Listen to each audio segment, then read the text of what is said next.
One such path is it's easy to buy into the fear narrative of good and evil, the idea of this taking over that. Now, I tend to have a little bit of a different perspective of that, as I feel like I look at things as we are simply consciousness experiencing itself. And when we look at Lyrans being these first incarnated beings, in this video today, I'm going to be talking with you about the Lyran and Draconian galactic races. I'm going to be talking about their rich history and sharing some interesting perspectives that I have on this topic. We're going to be talking about the different characteristics of these different galactic races and how you can find out if you have past lives or incarnations as these particular galactic races. I'm going to be diving into the Lyran and Draconian War, and I'm also going to be talking about the different nuanced expressions of Lyran beings based on the stars you may have incarnated on. So at the end, I'm going to summarize all of this and show you how you can pull your own free galactic astrology chart and where you can find placements that suggest you may have connection to these races. So be sure to follow along, and you never know what might be discovered by learning more about this history. So if this is your first time here, hello, my name is Cassandra DeAnn. I am a certified galactic astrologer. I'm also certified in human design. I'm an Akashic Records reader and a galactic channeler. So welcome, and let's dive in. So I normally start these conversations, especially when we're talking about Lyra, with a little bit of background information about the beginning journeys of really physical incarnation as a whole, because the Lyrans were the very first physical incarnated beings. I'm not going to dive into that too much in this video, as I've covered it in other videos. So if you're looking for more information, here's one video you can check out that kind of goes into more depth about the early expressions of consciousness before reaching the physical incarnated vessels. So that being said, let's talk about Lyra. Now, Lyra was the very first of the physical incarnations, and this came from there was 4 different genetic strands that kind of were introduced in physical form. And there was the Ahal, which was kind of like a pale blonde race, which I think most people would kind of associate this as like a Palladian type physical appearance. There was also the Noor, Noor, if I'm pronouncing that correctly. These were also similar in appearance to the Ahal, that were pale skinned and blonde. They were just larger in size. Then there was the Taal, Taal, and these were a genetic that had variations in skin color, and hair color and eye colors. So there can be tones here of oranger shades or bluer shades. I know in my connection to records, the eye color, I've seen expressions such as purple or greens, different color variations. And then lastly would be the Lan, if I'm saying that properly, Laan. And this is where we would get more of that feline expression in appearance that is similar to what you might find if you were to search Lyran starseeds. So, but not all Lyrans actually had these feline type genetics. Okay. So now, because these beings were kind of the first incarnated vessels, I want to now talk a little bit about their characteristics and the qualities in which they possessed. So when we look at this as the spark, the beginning, the first, you can see that they carried a lot of traits that would follow suit with this in the sense of very much a masculine expression. They were passionate about expansion, experimentation, exploration. They wanted to go out and seek and learn and build and create and colonize, seed. So these were a lot of the expressions in which these early Lyran beings had. Now, keep watching, and I'm going to kind of summarize more on the characteristics based on now. If you were experiencing life and connected to an incarnation from these beings, like how this would show up in your life. But for now, in this story, I want you to just kind of understand that the Lyran beings had like that initiating spark, that creation energy that was desiring to expand and reach out. Okay. Now, with that, I would say that this is beautiful because if they did not have this expression, we probably wouldn't experience or have as many different galactic races and connections that we do today. So there is so much that could be said, including the interest in genetic mutations or experimentations that the Lyrans had. Now, with that, and this is where we then kind of get into the conversation about the Draconians. This is what resonates with me through my studies and experience on our galactic history. And that is that the Lyran beings were very interested in expansion and experimentation. With this came a curiosity through genetic alterations or experiments. One of such experiences was of taking genetic material from very prehistoric primitive Terra, or also known as Earth material, and combining that with their own genetics. Okay, so we have here Terra as this very dense, early young planet mixed with the Lyran DNA. Now, the result of this is believed to have developed the Draconian race. And I love this because this resonates on such a deep level for me. I know that it can be easy, especially when we're looking into our galactic heritage. A lot of times there's different paths that people take on this. And one such path is it's easy to buy into the fear narrative of good and evil, the idea of this taking over that. Now, I tend to have a little bit of a different perspective of that, as I feel like I look at things as we are simply consciousness experiencing itself. And when we look at Lyrans being these first incarnated beings, that here it is that creation started. So it only makes sense that this would hold a very masculine, creative presence.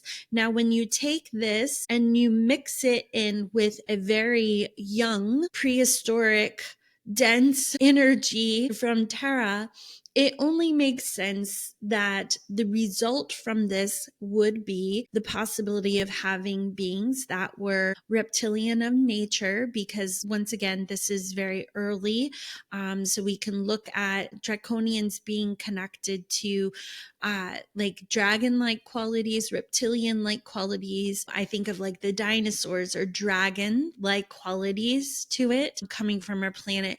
I also look at this in the sense of, you know, what unfortunately we are still journeying here on earth to this day. And this is a lot of navigation through polarity. A lot of us have experienced journeys in looking at, reflecting who has the power over us, this sense of survival. I look at it as, it makes me think of like a young teenage boy. It's like this amped up aggression and this conquering masculine imbalanced energy that is where the Draconians story began. And so this is now where we have, you could say, this dynamic between two races in which it has a tone of creation versus creator there, which there's also an interesting dynamic with that. But here we have a masculine energy of the Lyran, but that being taken in more fear-based expression or a more early young consciousness expression of survival and taking it to a bit of an extreme. Now, because of this, there through our galactic history was a number of various wars that took place. One in which is between the Lyrans and the Draconians. Now, when we're looking at the Lyra constellation, one important aspect there is the M57 nebula. And this was seen as a portal, which obviously gives opening to different explorations of travel and also a sense of control. So because of this nebula, there also was added tension or strife between the Lyrans and the Draconians. So through this history, there was great wars. Because of this strife, there was a lot of devastation that took place in Lyra, causing one of the largest mass exodus of our history. There are a lot of Lyran incarnated souls that feel this sense of loss very deeply, as this was a time during these wars that there was many attempting to flee the destruction of their star, their planet, their home, and not everyone made it. There was a lot of loss, a lot of devastation, a lot of heartache. And then the Lyran beings ultimately would go on to seed or go to other locations and places, some of which are Sirius, Centaurus, the Pleiades, among many others. And so when connecting or reading for my clients, it's not uncommon for those who have had lives connected to this time to have themes carried on through this life that they experience related to challenges with feeling security, safety, fear of destruction, of losing their home, of not having a place to live, finding a home, not sure where you're going. These are some of the traits in which those who have experienced this can feel the echoes of that passed over. I am one of those, as before I even got into galactic astrology or knew much about Lyra, one day in meditation, I had a spiritual experience in which I had a vision of very rich detail of fleeing and leaving, and my people attempting to board ships, and many of them practically just disintegrating and dying amongst my presence. There was such grief and loss. It was caused a very strong response in experiencing this. Later, as I learned a lot about Lyra and learned about their history, I was able to then understand what was being shared and expressed to me through this. So there is a lot with that carries over. This is why I say that for those who are curious about things such as galactic astrology, it's very relevant to now, because a lot of these experiences and a lot of these things are echoes from those past lives. And when we understand them and can kind of heal and detach from those things that no longer serve us, can often equal great breakthrough. Now that we've kind of covered the basis of the Lyrans and the Draconians, I want to kind of go in a little deeper and talk a little bit about the various star placements in the Lyra constellation and how these carry different frequencies or energies. And I'm going to start off by talking about Sulaphat. Now, Sulaphat, I would describe this as if you have in your galactic astrology chart connections to this star in the Lyra constellation, the qualities of this provide another nuanced expression of the Lyran star seeds. So if you have connections to this particular star, I would say that there is more connection to a softer expression, a more yin-like quality. This particular star tends to be connected with themes of the mystic. These were temples and sacred grounds. There were qualities in which these beings had healing capabilities that were strong. They were compassionate, and there was a theme of desire for harmony and balance.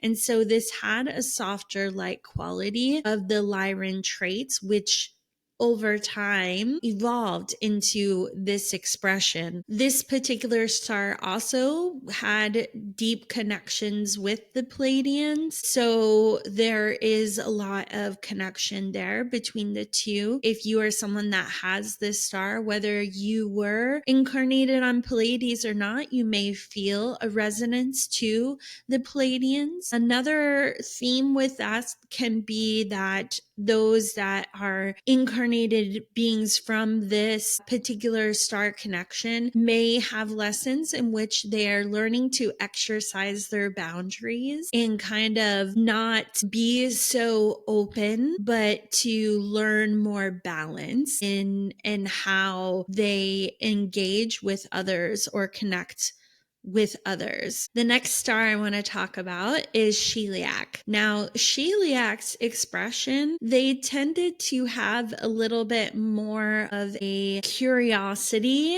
in which had a little more of a masculine expression than Sulaphat. These were energies that were almost like a desire to solve things, architects in the sense of, curiosity, expansion, as it would be. They had a love of knowing and also kind of like a love of freedom.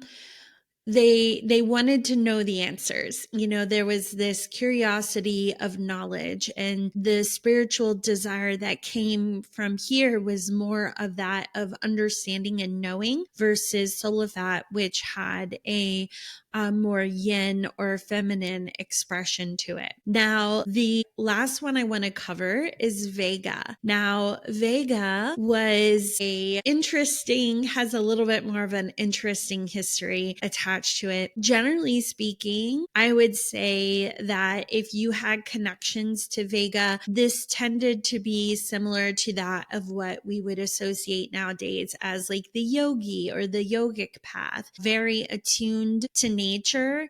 That being said, they also were pretty spiritually disciplined. They had sort of fixed expressions in the sense of how they wanted to experience things and evolve and grow. They tended to be very independent, knowledgeable, but also connected to, I would say, their environment. Also, they had a quality in which they were a little bit more intellectual in analyzing things. Now, taking that a step further, this race of, or this expression frequency of beings ultimately sort of split a little bit, in which there was a group that chose to really fixate on the spiritual essence and spiritual discipline of things. And with this came a desire to be in a state in which they were not fazed by anything, where emotions were not playing a role in the experiences in which they had. This ultimately ended up being very out of balance, resulting in their people developing more in genetics and technology.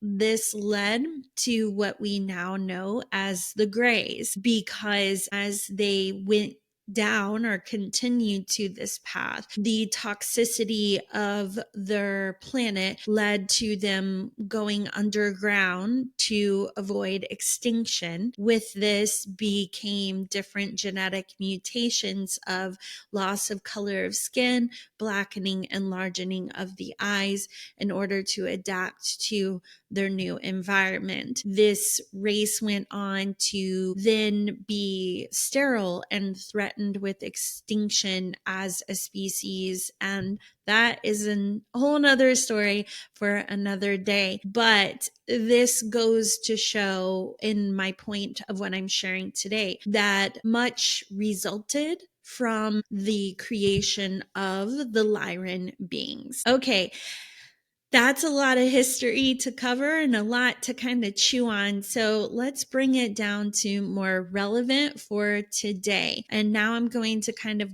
cover some of the characteristics of the Draconians and the Lyrans, as far as if you had past lives associated or incarnations associated with these beings, what some of the traits might be, starting with the Lyrans. So if you have connections to Lyra, and I'm going to show you in a moment how to find that on your chart. So keep watching if you're curious. But a couple characteristics of traits from this race would be that these are individuals that do often have that more adventurous spirit. They kind of can take a risk or, leap before overthinking. They can be the pioneers, the explorers. There can be an energy of this that has a playful side or curiosity to it, a desire to expand and to grow. They also tend to be very sensual or sexual, attuned to the senses. If you think about, I'd like to imagine like being the first incarnated beings, and what does it feel like? What does it look like? What does it sound like, taste like, touch, feel? All of these senses that the Lyran beings tend to be connected to. They have great potential for leadership and also tend to have a independent nature to them. So these are a few of the traits that you can kind of consider for this expression. Now, for the Draconians, I would say if you've experienced the past incarnations with this, first and foremost, I like to once again detach from good or bad labels, because everything I believe through consciousness exploration serves a purpose and something learned or gained. So that said, I would say that if you have past lives here, you probably are someone that is able to navigate more dense circumstances, meaning that perhaps topics like shadow work, or you may have been raised in environments that were difficult to navigate early in childhood in life, and your capacity to handle this is pretty strong. There also is a determination with these star seeds. They have also great leadership potential, and they also have a quality in which they are comfortable questioning authority. They have this quality in which kind of is the rebel, if you would say. There is an intuitive nature that these beings have, and also they are very loyal. I would say you may find, if you have had past lives here, there could be a repression of emotion. Also, I would like to add that there are highly advanced dragon like origins and beings that also resulted from the draconian genetics. So there can be qualities of great wisdom, a groundedness, and a fierce protective quality that can also come from those who have had incarnations as draconian beings. Now let's kind of take a look into the galactic astrology and how you can find out if you have connections to these star races. I'm going to share my screen. And like I said, this is free to pull your chart. You would simply want to go to galacticastrocharts.com, and I will leave the link in the description. And you're going to click on free chart, go to free report. Here you're going to put in your information. Personally, I like Placidus, so I'm going to change that. Put in your birth information, your birth time. You're going to want to have your birth time. I'm just going to add a little note here that if you do not have your birth time, don't let that discourage you, because there are ways in which this can be figured out. As a matter of fact, part of my service, if you book a discovery session with me, which dives into galactic astrology, and you do not know your birth time, I offer a complimentary session prior to your reading in which we explore those connections and discover your birth time, which has been very accurate and affirming for many of my clients. Okay, so this is the free chart. Now, this does look a little different than what we have access to as certified practitioners of Julia's program. But for today, this will suit quite well. What I want you to do is when you pull this chart, you're going to scroll down and I want you to click show trines, sextiles, squares, show degrees, and then you're going to hit generate extended report. Now, here you can see there's a lot more to go off of on this. Now, on this chart here, this is where you would want to start looking into what connections you would have to Lyra or to Draco. Okay, so looking at this chart here, we can see here that there is connection to Sheliak, which I spoke of in a square position. Now, what you want to look for, I would say, if you're wanting to find if you've had incarnations, meaning you have lived there, I would say you want to find conjunctions or also oppositions connote an incarnation.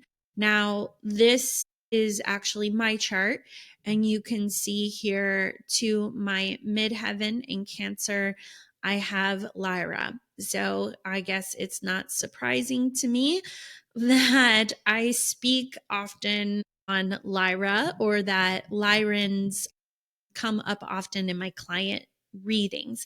Now, that said, I know here, because this is an opposition, this can mean or notate that often the characteristics of this particular race aren't exactly comfortable or things you feel you have access to, especially earlier in life. I can affirm that is very accurate. It wasn't until my spiritual awakening almost 4 years ago that I felt comfortable being seen, coming out, speaking, sharing. I definitely wasn't considering any sort of galactic connections for sure. But the qualities I shared of being that leadership quality, sense of adventure and freedom and independence, those were not things at all that I felt that I was embodying. I felt like I could almost feel them under the surface, like dreams or expressions of, I wish I could be like that, or I wish I could feel as free as that. But they were not things in which I felt like I comfortably expressed. You can also see I have another position here to my part of fortune, in which I have another Lyra in opposition placement. Now, these are just a few things that can help you in exploring your connections. I do believe I have a couple. I do have a couple to Dracos, but it's not extending that far on this chart. But it does on my practitioner's chart, which has more connections. So that being said, if you are very curious, and if the information I shared with you today, I'm going to stop sharing my screen. If the information I shared today felt intriguing to you, I would highly suggest having a Galactic Astrology session with me. These are incredibly powerful readings that are very transformative and relevant for who you are, what's unlocking, especially in this time in which we're all going through such big shifts and changes in what we're unlocking in our genetic coding connected to the stars. So I hope that this video inspired you in some way and maybe taught you a couple things, inspired you to kind of think of things a little differently perhaps. So